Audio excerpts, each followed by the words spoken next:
پہلی بات تو یہ ہے کہ لڑکی کو سب سے پہلے مذہب کے نام پہ ڈراتے ہیں. میرے معاشرے میں مذہب کمزوری ہے، دین کمزوری ہے، اور میرے خیال میں دین قوت ہے. دین سے بڑی قوت کوئی. مائیں کیوں ایسا کرتی؟ جو ان پر گزری ہوتی نا زندگی میں، ساری عمر ڈانٹ کھائی، ساری عمر حقیر سمجھی گئیں، نیچی سمجھی گئیں، ان کا کام کوئی کام نہیں ہوتا.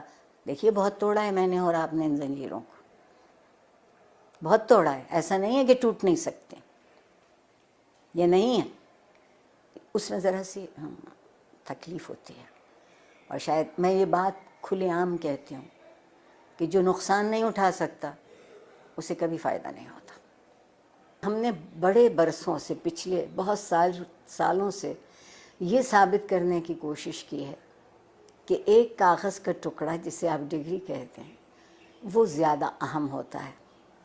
اور اس کے لیے ہم نے نصاب تعلیم کو بھی، آپ دیکھیں نا، اگر مجھے انگریزی کا لفظ بولنے کی اجازت دیں، ملٹیپل چوائسز، کوئز، نہیں، یہ ہم طوطے تو نہیں پڑھاتے نا، ہم حساس ذہین انسانوں کو پڑھاتے ہیں اور ان کے حس اور ان کی ذہن سے کام نہیں لیتے. اس کی بنیادی وجہ یہ ہے کہ جب میری نسل جو تقریباً قبل از مسیح سے ہے وہ پڑھتی تھی تو تعلیم کے ساتھ ایک بڑا ضروری لفظ جڑا ہوا تھا، وہ تربیت تھا. اب ہم نے تعلیم کے ساتھ تربیت کو شامل نہیں کیا ہے. کہیں آپ یہ دو لفظ لکھا نہیں دیکھتے. پھر ایک اور کمال کیا ہمارے ہاں جنرل ضیاء الحق صاحب نے، جنہیں میں اپنا محبوب بھی کہتی ہوں، کہ انہوں نے ہم سے مکالمہ چھین لیا.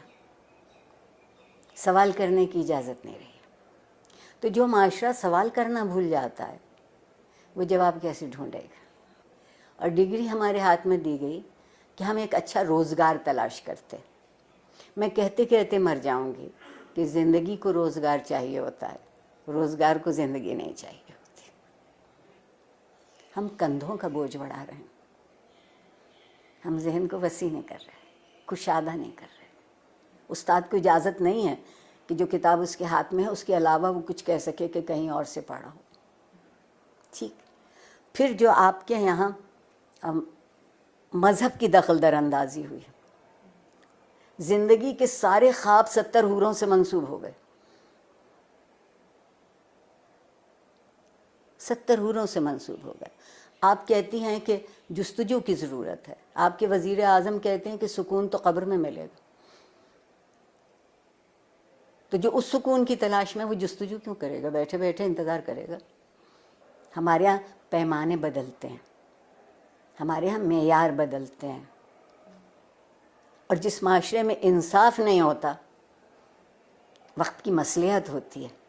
اور جس معاشرے میں ہر کوئی ریاست کا شہری نہیں ہوتا اور اس کے حق برابر نہیں ہوتے کیونکہ اس کا رنگ یا اس کی نسل یا اس کا عقیدہ یا اس کی زبان ہم سے الگ ہے، تو آپ بتائیے وہاں لوگ ڈھنگ کی زندگی کیسے گزاریں گے؟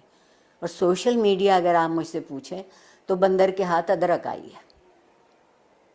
جس کو یہ معلوم نہیں کہ اسی کو کتنا مثبت طریقے سے، اسی سے تربیت ہو سکتی ہے، اسی ٹول کو استعمال کیا جا سکتا ہے، اسی آلے کو ان کی طالب علموں کی بہتری کے لیے.